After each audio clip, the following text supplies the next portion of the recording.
Hi friends, welcome to my YouTube channel Odia memorial education. आज यही 4th episode रे आमे देखिबा शीत दिने किपरि आमे आम शरीर को सठिक भाव जत्न नेबा जहाद्वारा कि आमे एक सुस्थ जीवन जापन करि परिबा। बंधु मैंने आम अंचल तो शीत आरंभ हो गलानी आउ आपणक अंचल शीत निश्चय आरंभ हो जाइतिबो। अन्यान्य ऋतु मानक ठारू आमे शीत दिने टिके अधिक जत्न हेबाक पड़िबो आउ शरीर को अधिक जत्न नेबाकू पड़िबो। तो भिडियोटी को शेष पर्यंत देखंतु एवं आपण जदि मो यूट्यूब चैनल को फर्स्ट टाइम देखुचंती ताले निश्चय लाइक शेयर एंड सब्सक्राइब करंतु।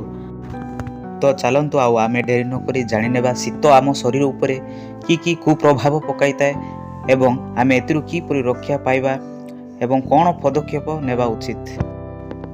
साधारणतः शीत दिने आम परिवेश अधिक ठंडा हेबारु भाइराल फीवर जता ठंडा खास ज्वर मुंडबता हेबार संभावना अधिक आशंका रोचे।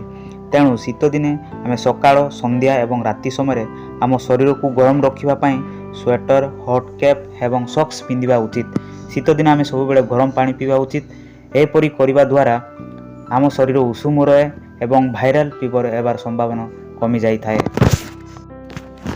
सर्दी एवं काशरु सुस्थ हेबापी आपण माने तुलसी पत्र अदा एवं गोलमरीच को बाटी चारे मिसाई पियंतु। या द्वारा आपण माने भल होई पारिबे। द्वितीयतः शीत दिन में हार्ट बीपी एवं डायबिटीज समस्या थिबा लोकमानकु अधिक जत्न हेबाक पड़िबो। कारण परिवेश अधिक ठंडा थिबारु आम शरीर थिबा शिरा प्रशिरा एवं धमनी गुड़िक संकुचित हो जाए। धमनी एवं शिरा संकुचित हेबा फଳରେ या भितरे रक्त जीवा आसीबा बाधा सृष्टि हुए एवं आम हृत्पिंड शरीर को रक्त पठेइबा पई अधिक परिश्रम करने को पड़े, जहा फଳରେ हृत्पिंड उपरे अधिक चाप पड़े एवं बीपी एवं हार्ट समस्या लोकमानकर बढ़ी जाए। तेणु यथासंभव आम सब गरम पानी पीवा। गरम पानी पीवा द्वारा आम धमनी एवं शिरा गुड़िक संप्रसारित हुए एवं रक्त जीवा आसवाई सहज हुए। या छड़ा आम समस्ते शीत दिने व्यायाम योगासन प्राणायाम एवं साइक्लिंग करने उचित। व्यायाम करने द्वारा आम रक्त संचालन ठीक रहे एवं हार्ट समस्या बीपी एवं डायबिटीज को मध्य आमे नियंत्रण रे रखि पारिबा। प्रतिदिन व्यायाम करने सहित शीत दिन में आमे सब बेले उषुम खाद्य बा तटका खाद्य खाइबा उचित।